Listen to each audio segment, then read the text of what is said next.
हाय दोस्तों, आज हम देखते हैं पोस्ट मार्केट एनालिसिस 6 अक्टूबर 2021 का। यह है बैंक निफ्टी।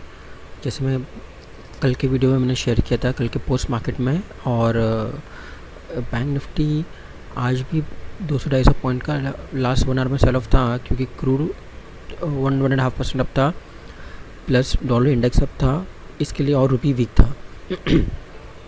तो ये जो लेवल है 37,300 और 37,303, ये काफ़ी क्रूशल है बैंक निफ्टी के लिए। ये ब्रिज करता है तो थोड़ा और सेल ऑफ देखने को मिल सकता है बैंक निफ्टी में। और दूसरी नज़र हमें रखनी पड़ेगी क्रूड और डॉलर इंडेक्स क्या कर रहा है। अगर ये दोनों स्ट्रेंथ दिखा रहे क्रूड और डॉलर इंडेक्स, तो अपने मार्केट के लिए डबल वैमी है। तो बैंक निफ्टी इसके नीचे वीकनेस दिखा सकता है। जो स्ट्रॉन्ग स्टॉक्स है बैंक निफ्टी के, जो 3 लार्ज के स्टॉक्स है, अगर हम एक है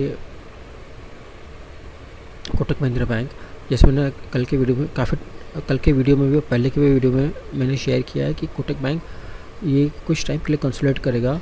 हो सकता है कि 1905 1920 तक आ जाए, और वहाँ पे देखते कि क्या होता है वहाँ पे, अगर वहाँ पे बाइंग आती या नहीं आती, या फिर और थोड़ा और कंसोलिडेशन है। HDFC बैंक आज हमने सुबह को स्ट्रेंथ देखा था। कल जो मैं बता रहा था आपको कि HDFC बैंक ये और ये इसके बीच में घूम रहा है। आज काफ़ी टाइम के बाद ये 1600 के ऊपर क्लोज आया है इसका, जो अच्छा साइन है। अगर बैंक निफ्टी वीक होता है तो HDFC एक बैंक है जिसमें बाइंग नीचे में आ सकती है। अगर ये वीक होता है तो इंडेक्स मैनेजमेंट के लिए HDFC एक बैंक है जिसमें बाइंग आ सकती है आने वाले दिनों में। तो HDFC बैंक पे हमें ध्यान रखना है। अगर पैनिक दिखता है मार्केट में तो एक बैंक है जो सपोर्ट पे हम लोग ले सकते हैं, HDFC बैंक। ये दूसरा बैंक है एक्सिस बैंक और ICICI बैंक। एक्सिस बैंक उसका जो 50 डे मूविंग एवरेज है वो सपोर्ट लेके आज कल के वीडियो में मैंने शेयर किया था कि एक्सिस बैंक 50 और 21 डे मूविंग एवरेज के बीच में घूमता रहेगा। आज इसमें ऊपर जाने की कोशिश की थी अबाउ 21 डे मूविंग एवरेज, लेकिन वहाँ पे रेजिस्टेंस मिला था और बैंक निफ्टी भी काफ़ी वीक था। तो ये कुछ दिन और इस रेंज में कंसोलिडेट कर रहा है। हो सकता है एक बार 50 डे मूविंग एवरेज ब्रीच भी करे, तो मार्केट में काफ़ी वीकनेस होता है। बट ये भी एक बाइंग अपॉर्चुनिटी होनी चाहिए एक्सिस बैंक में। ICICI बैंक कंटिन्यूस उसके जो 50 डे मूविंग एवरेज है उसके नीचे क्लोजिंग आ रहा है। आज भी वहाँ पे टच किया था 50 डे मूविंग एवरेज को और फिर से नीचे आ गया है। और अगर कुछ और दिनों बैंक निफ्टी में सेलिंग होता है तो ये भी बैंक एक अच्छा अपॉर्चुनिटी दे सकती है, लेकिन देखते हैं कि इसमें सेलिंग क्या आता है। एक्सिस और ICICI बैंक और कोटक कुछ पैनिक आता है तो ये चारों बैंक अच्छे हैं बाइंग के लिए। अगर कुछ एक्सट्रीम क्रूड चला जाता है $95-100, तो फिर ओवरऑल सब में ही सेलिंग आएगा और ये चारों बैंक थोड़ी और नीचे आ सकती है, लेकिन HDFC बैंक उसमें से सबसे अच्छा है।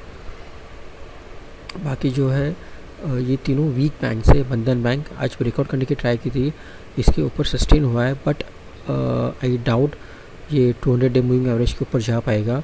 मतलब अगर बंधन बैंक अगर कोई होल्ड कर रहा है तो इसको एग्ज़िट करने की ट्राई कीजिए आने वाले दिनों में।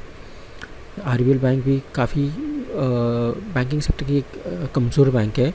आप देख सकते हो कि ये कल भी मैंने ये ट्रेंड लाइन दिखाई थी। ट्रेंड लाइन के ऊपर जाने की कोशिश किया था एक दिन, आई थिंक लास्ट वीक, लेकिन उसके ऊपर जा नहीं पा रहा है।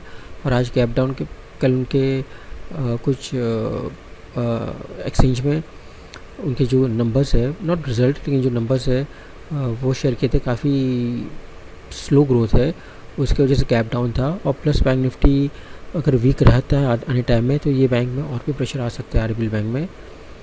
और IDFC का भी यही है,